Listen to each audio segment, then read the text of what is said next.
Welcome to Hoda's Career Info. I'm your host, Hoda Kilani, career and academic coach at Right Career Fit. Coaching is all about storytelling, helping you to envision and tell your story your way. I put this series together to share stories of inspiring career people from across the globe. I hope their stories motivate you to envision your career story, discover your road to success, or recast your career path. More importantly, that you love these career stories as much as I do. Our guest today is the founder and CEO of Educators Cooperative, Dr. Steve Regur.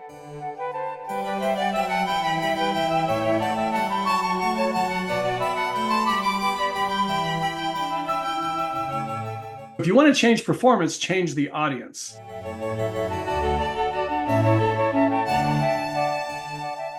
Identity here meaning how they see themselves bringing value and expressing meaning through their activity.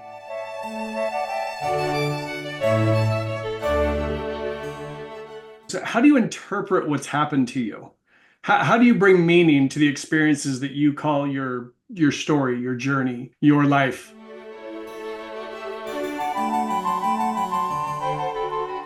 Keep the human process at the center of what you're doing.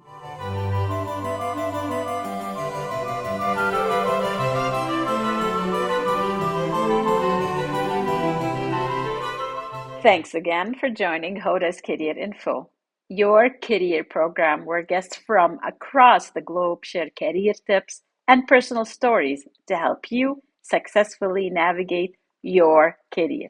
Watch, listen, and learn. Remember to like, subscribe, share, and follow me on social media for more career info. Also, make sure you have that very important career conversation with a career professional. Our guest today is Dr. Steve Regur, the founder and CEO of Educators Cooperative, leading groundbreaking projects to provide more opportunities for students. From developing global career readiness initiatives to maximizing collaborative learning networks, Steve transforms lofty ideas into sustainable, impactful results. Steve has been in the job of school transformation for over 25 years, working across the US and internationally. He has co-founded 9 schools, led multi-million-dollar grant projects, and is now launching the Career Connected Schools Network. Join me as Dr. Steve talks about identity work and the value of the human process.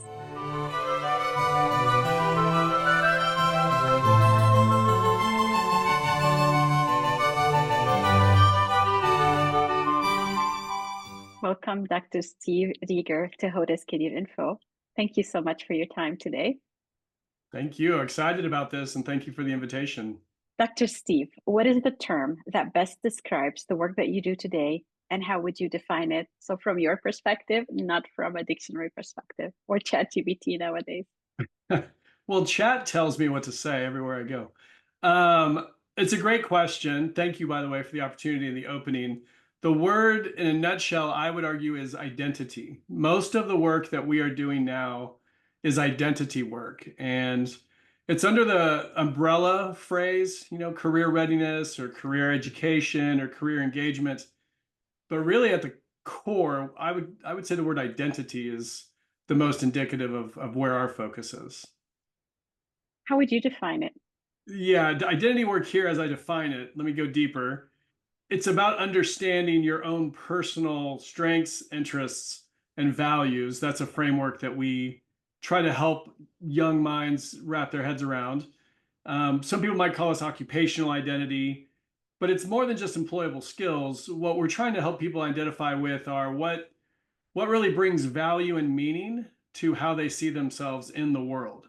And then how do they bring that value and meaning into their chosen activities? Now, we might use the word job, we might use the word career, we might use the word work, but this idea of engagement, the idea of bringing your authentic self into the world and then using and leveraging that authentic self into activity. Again, you might use words like production, productivity, employment, labor, but now we're getting into descriptive words. And so, as you ask me the most basic question, what are you doing and how do you identify it?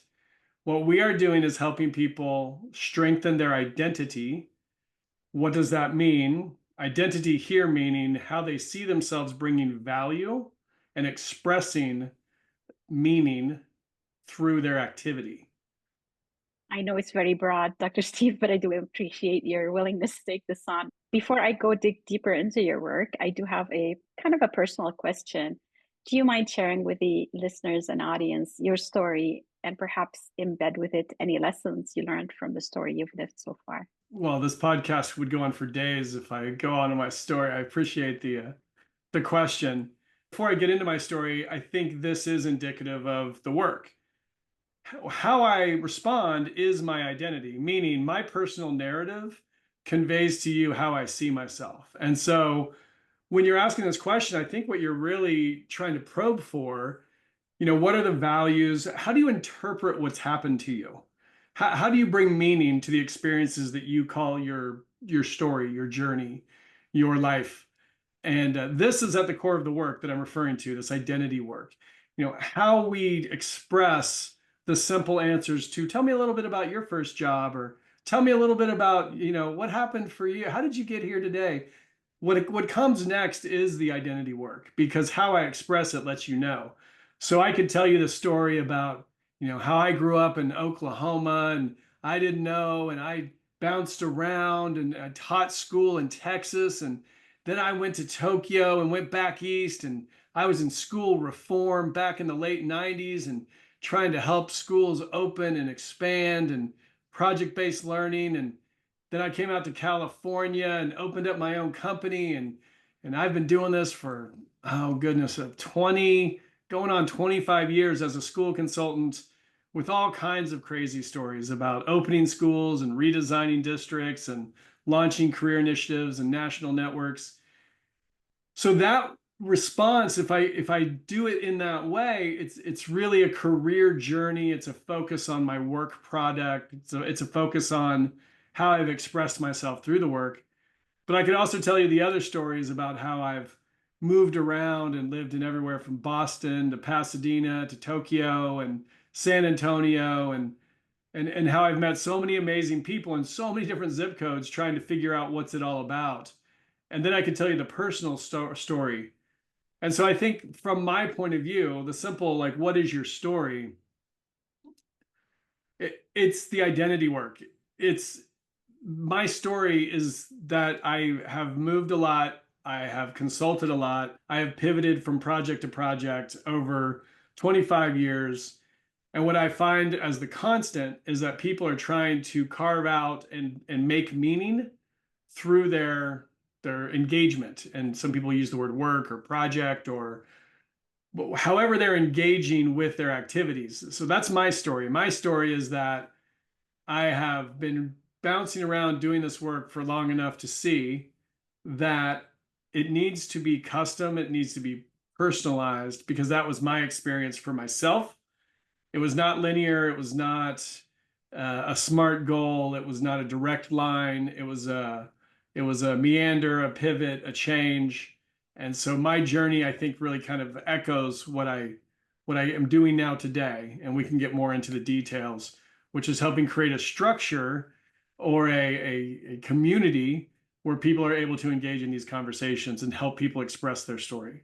I love your response, Dr. Steve, and the message you embedded within. My next question is about the TEDx talk. What you talked about in the TEDx talk is a teacher's role as an activator, facilitator, empowerer, and connector.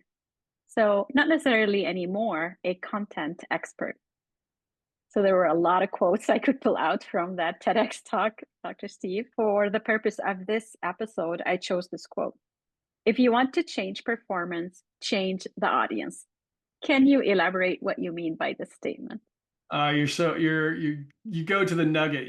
That is at the core of the work right there. That is That is 100% the secret sauce. I can't believe you pulled that one out of all the quotes because you asked me about my story and I kind of gave you the highlights. But I started back in 1991. I became what was called a site director, but you and I would call it a school consultant. In the United States back then, of course, it was 1999. Y2K was going to change everything, right? And the internet was going to completely fall apart, I guess, at midnight. But the concept of change was in the air. And so, as a school reform person, it was all about how do we get systems motivated to the next level? How do we make room for change? Because there's a certain mourning process that has to happen through change. We could talk about that. So one of the things I learned early on was that if we don't allow space for people to open up their minds, then change is a burden. And one of the ways to allow space is to create an audience. And so by having a new audience, you up level the stakes, you open up the thinking and the motivation, and you create more opportunities for the person to express their values. Okay, so if you want to change performance, change the audience, which means if you and I are in our habits, you and I are doing our day-to-day grind, you and I are doing our routines, and then someone taps you on the shoulder and says, well, what are you doing? And there's a certain moment where you now have to take inventory and you have to think about, why am I doing what I'm doing? How would I explain this to an outsider? How do I look at this with a fresh perspective? And so in my school reform work, 25 years, this is at the core of all the project designs. What are we doing to create a new audience for the person who is trying to scale or deploy or up level or expand or innovate? So whatever their incentive is, how do I give them an authentic, motivating audience, which creates space for them to express themselves and rethink themselves? And that happens all the way down from a kindergartner to somebody, 51 years old on a podcast. So the concept of a new audience as a motivator, but also as a sounding board, as an authenticator, as a relevance wrap to the experience. It's very important to whatever initiative you're trying to launch. In this context, it's about careers, it's about career readiness, career activation, and so that new audience can help someone engage in a way they might not otherwise engage. So we can get deeper into the change theory here, but in my experience, this is probably the key ingredient to make something expandable and sustainable.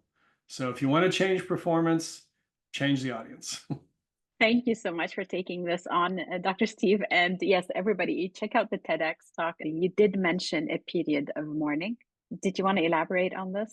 I'm happy to go into this. I mean, this isn't my theory of action. This actually comes out of industrial psychology, but the concept that there's a great book on it called The Human Side of Change. I don't even think it's in publication. It's an older book. It was very important to me back in the late 90s.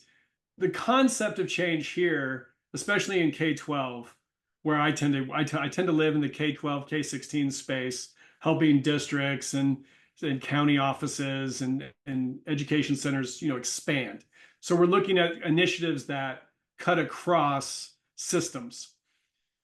Well, what happens to create change means if you were to take the stages of mourning and kind of overlay that with the stages of change, you have an interesting concept on how to lay out kind of a program, which means that there has to be an acknowledgement of what currently exists or what currently was being done, and then a letting go of the structures.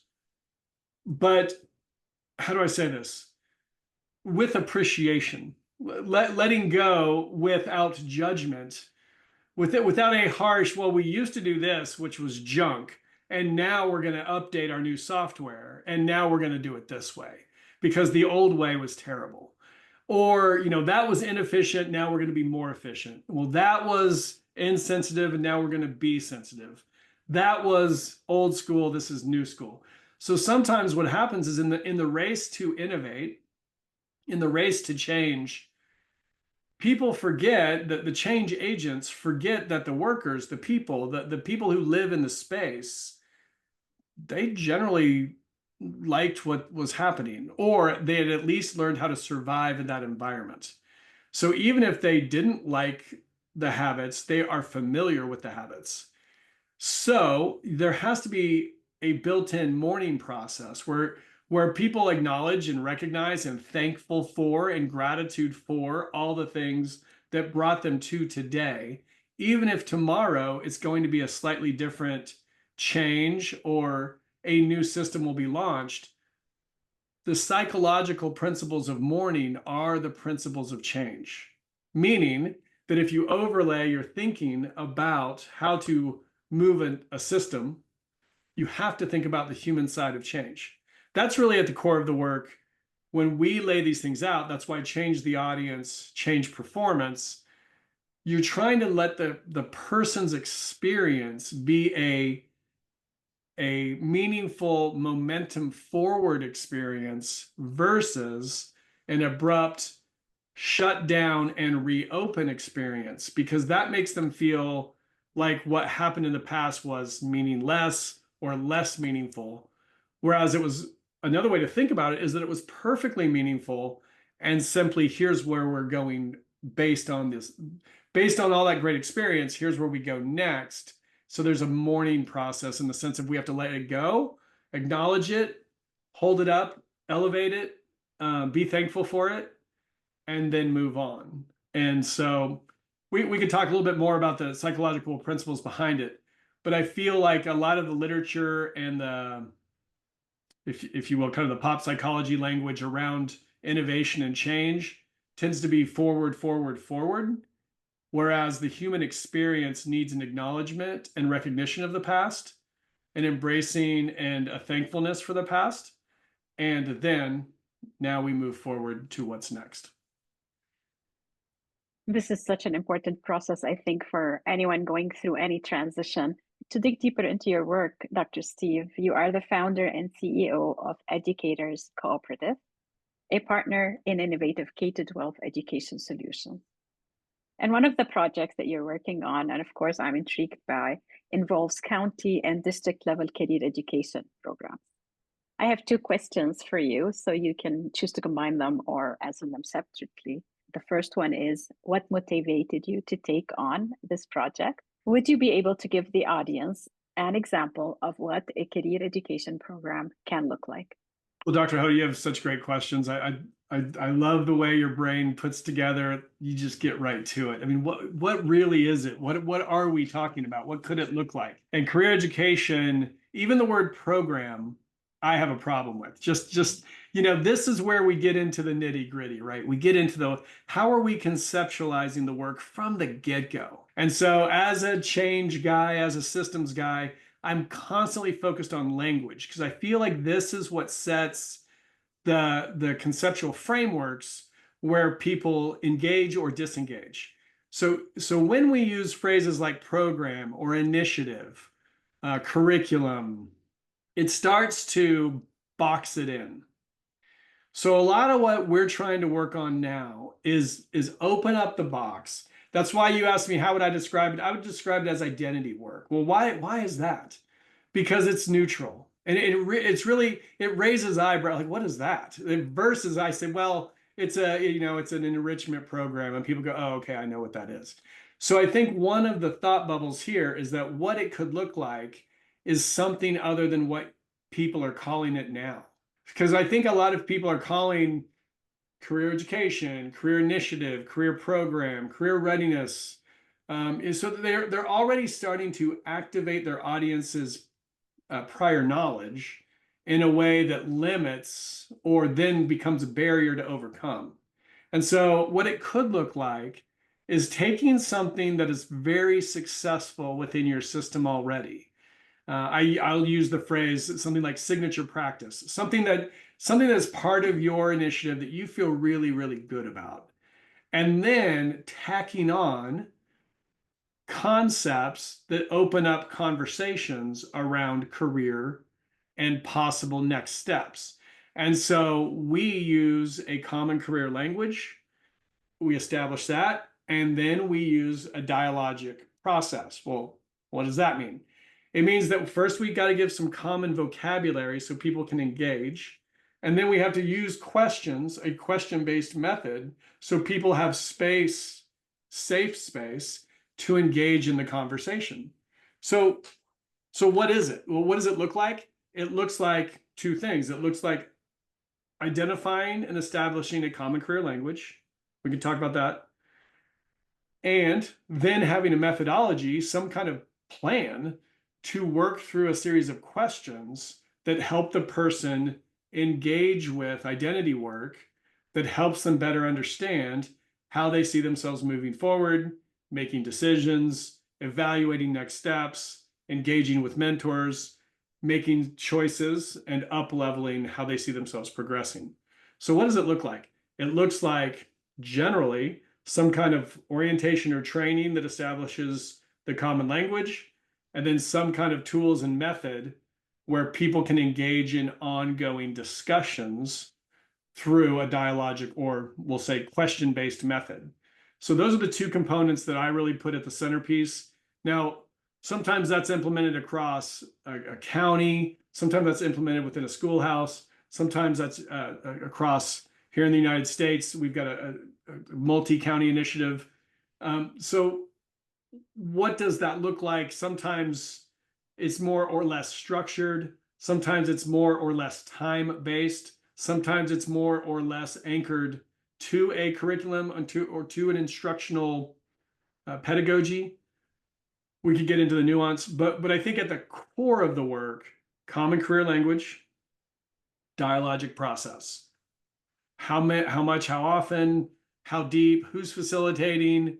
That's where it becomes more custom to the zip code or the time zone, depending on where it's being implemented. This is perfect to get us started. I'm hoping to follow up with another episode where we can dig deeper into this. But for now, do you mind sharing with the audience website that people can check out to learn more about your work? Sure, great. Happy to, because we're kind of an open source, so it's all no login required. So connectthework.com. This is really the philosophy behind our initiative. We're trying to connect the work. It's very simple. So you go to school, you're a kid, you're doing all this school work, and then someday you're supposed to go to work. Well, why don't we connect the work? Why don't we connect what it is you think you're doing and where you think you might want to go and become, and the work that you want to do someday. So we're trying to connect the dots, and in this case, it's the work. It's connecting the concept of school and schoolwork with the world of work. And so what we're trying to do is help people understand, if you have a common career language and you ask questions: who am I? How am I growing? What are my options? Where am I headed? These core questions, these habits of mind will be relevant when you're 8 years old, but they're also relevant when you're 51 years old. These are the questions. So it's not necessary to come up with a new system. It's rather training young people from an early stage. Hey, how would you describe yourself? Like, how do you see yourself? What are your strengths, interests, and values? If you don't like those words, what are your passions? What are the things that get you motivated? If that still doesn't resonate with you, who are your role models? Who are your mentors? If that still doesn't, how do you spend your free time? All we need to do is get the conversation started, get those gears turning. That's the goal. And so if you go to connectthework.com, there's PDFs and there's some videos and there's things to help you move that forward. And then once you do that, you get the kids kind of engaging. Then we can talk about, well, is there a series of lessons, or where does this fit? Is this an after school thing? How do parents get involved? How do I bring in community partners? That's great. Those are the systems. Those are the next steps. Those are the layers of resources. But really just the philosophy behind this is dialogic or dialogue-based, human-based discussion that gets the gears turning, and then a common career language so kids know how to enter that conversation. What I love about it personally is the flexibility in it and the ease to get the discussions going. I have come to my final. Go ahead. I was just going to say thank you very much. I appreciate that. I appreciate you seeing that. Just a footnote as we wrap. the flexibility is what makes it scalable. So I feel that in the race to do this work, some people are trying to package maybe or systematize or structure. And I understand there's a certain comfort in that. But in our work across time zones and zip codes, what we're finding is really it's the core philosophy and the tools, and then trusting the people, meaning that the human side is the human engagement, the interaction between people. That's where the magic happens. So that's going to express itself. So the best thing we can do is set up the conditions, provide the resources, but really trust the magic to happen within the moment between the people. So go ahead, Dr. Hoda. Sorry to cut you off there. Oh, not a problem. I do love that you elaborated on this. You are the expert on this matter. I have come to the final question that I've prepared for you today, Dr. Steve, and it has to do with the young clients I work with, and you work with young people as Yeah. well. I always tell them, after having these discussions, is how are you going to step out of your comfort zone and what now we're calling the stretch zone? So the question to you today is, do you have anything where you're going to step out of your comfort zone and new challenge that you'd like to share with us? Well, Dr. Hoda, this podcast is a new challenge for me. I'll be honest, like this is not my role. I'd mentioned that I've been in this work for 25 plus years, running around. My job is to be the guy behind the curtain. I prepare the vision document, I create the staffing plan, I put together the 5-year innovation plan. But really, it's that CEO, it's that superintendent, it's that workforce board manager. They're the ones out front, and I tend to have them as ready as they can be when they step up on the stage, if that makes sense. So it's been a great honor for you to even ask me to be on here because it pushes me to put myself out there. And Ed Hidalgo, my colleague in this work, is teaching me how to just go ahead and step up and put yourself out there and be more transparent. Ed's a fantastic role model for me. He's a mentor and bringing me along and helping share the story. And I think this is where I need to go next. It goes to, to me, it's that self-promotion piece that I don't like. I don't like the self-promotion, but I do appreciate that people need to hear the story. They need to understand what's happening so that they can be aware if they want to engage or not. And so that's for me what's next, whether that's in the form of a book or a series of articles. I'm pushed to do both. I hesitate simply because of my own training, which is my job is to make other people very successful. That's my role. So it's hard for me to think about that from that point of view. But that's for me, my comfort zone is trying to emerge and I'm just going to say it this way, to change my identity as a storyteller versus as a supporter. I see myself in a certain capacity that I need to up level. So for me, it'll be being more out there, doing things like this. Thank you very much for the opportunity. Following the lead of Ed Hidalgo, who's taught me so much and continues to teach me so much. And then just trying to share the good work. We have a whole team of people across multiple states here in the United States. And really, at this stage, we've engaged thousands of families in this work. They deserve to have their story told, and we got to figure out how to do it. So that's my next step, is to find my role in that ecosystem, which I don't understand. Well, I personally am very proud of you for allowing me this opportunity to have this conversation and record it. Before I wrap up, is there anything else that you would like to add that you hope that I would ask you about but didn't? Well, I appreciate that. Thank you. Open-ended. Look, if the viewer or listener has made it this far, if they have gotten to this final stage, then I'm going to guess they're interested in career conversations.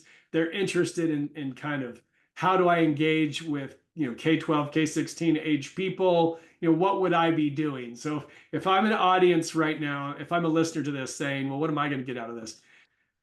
My only recommendation to the viewer or listener is to keep the human process at the center of what you're doing. That the curriculum, the technology, the programming, the staffing models, those are all window dressing, but the real show, the real magic is eyeball to eyeball. It is in the moment where the person can feel that the other person actually authentically cares and hopes for their best possible outcomes. And so I just really think that the human side of the work, it's not scalable, but it is the thing. It's as a vendor or someone out there on the market, they need to lead with their product, and I understand that. But at the end of the day, the tool and product is only as good as the interactions between the people. So that's the main focus. Fabulous advice, and I do see it in the work that you do, Dr. Steve. Thank you so much for your time. Thank you. I appreciate it, and I appreciate the invitation. Thank you very much.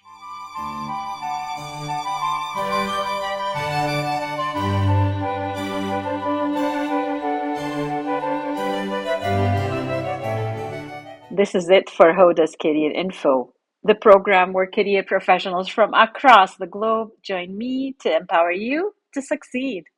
Our guest today on Hoda's Career Info was Dr. Steve Regur. You can connect with Dr. Steve on LinkedIn. In this episode, Dr. Steve elaborated on what he means by if you want to change performance, change the audience. Did his explanation help you envision how you can enhance the work you do? Share your thoughts. Remember that you can watch Hoda's Career Info on YouTube or listen to the episode on your favorite podcast app. To let me know if you are interested in an opportunity to talk about your work, you can send me a direct message on my website, rightcareerfit.com, where you can also sign up for my newsletter to stay up to date on the latest episodes. Please like, subscribe, share, and follow me on social media, and together let's increase career info. I am your host, Hoda. Until next time, remember to look back, take stock, and celebrate what you have achieved.